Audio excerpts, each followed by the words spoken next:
Alors le Choiseul Africa Business Forum est pour moi une plateforme d'échange, de réflexion et de connexion. Et notamment ce qui est intéressant, c'est toutes les réflexions qui sont menées sur le continent africain et cette facilité de pouvoir renforcer l'intégration, une intégration africaine plus forte que nous recherchons depuis et qui a pour avantage justement de repositionner un peu le continent sur l'échiquier mondial. Donc ce thème de la souveraineté économique de l'Afrique, en plus d'être un terme, on dirait un peu à la mode, est non seulement pertinent, mais notamment urgent. Pourquoi ? Parce que quand on regarde un peu dans la foulée des crises que nous avons traversées ces dernières années, notamment la crise de la pandémie de la Covid-19, qui a été une crise sans précédent, et la guerre russo-ukrainienne, on a pu observer un peu une relocalisation des productions industrielles, notamment en Amérique du Nord et en Europe.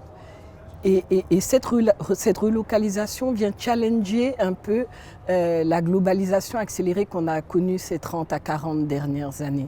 Donc aujourd'hui, le contexte dans lequel évolue le monde est complètement à rééquilibrer.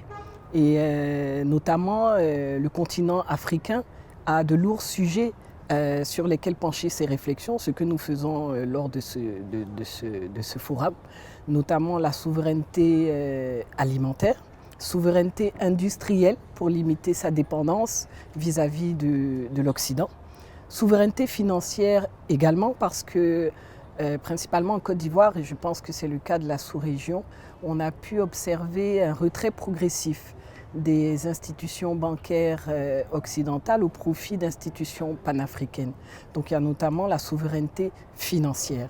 Donc on est en plein dans le sujet et l'Afrique est en plein dans ses réflexions et c'est vraiment très excitant de participer à toutes ces réflexions et tous ces questionnements qui, j'espère, réussiront à nous repositionner différemment sur le nouvel échiquier mondial.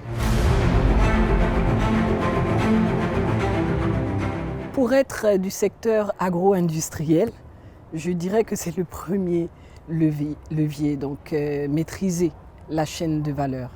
À partir du moment où l'Afrique s'approprie la maîtrise de sa chaîne de valeur industrielle, on limite la dépendance. Et ça va passer par des investissements et des mécanismes pour favoriser l'agriculture en masse et industrielle. Notamment, nous sommes plus intéressés par tout ce qui est agriculture maïs et soja, au regard de ce que nous avons traversé avec la crise russo-ukrainienne. Et en dehors de la maîtrise de ces chaînes de valeur agro-industrielles, il y a un levier au niveau de la société de consommation, donc avec les FMCG, avec des consommateurs qui sont de plus en plus exigeants, de plus en plus éduqués, qui font attention à leur mode de vie, à leur santé. Donc il va falloir leur proposer des produits qui soient adaptés à leur style de vie.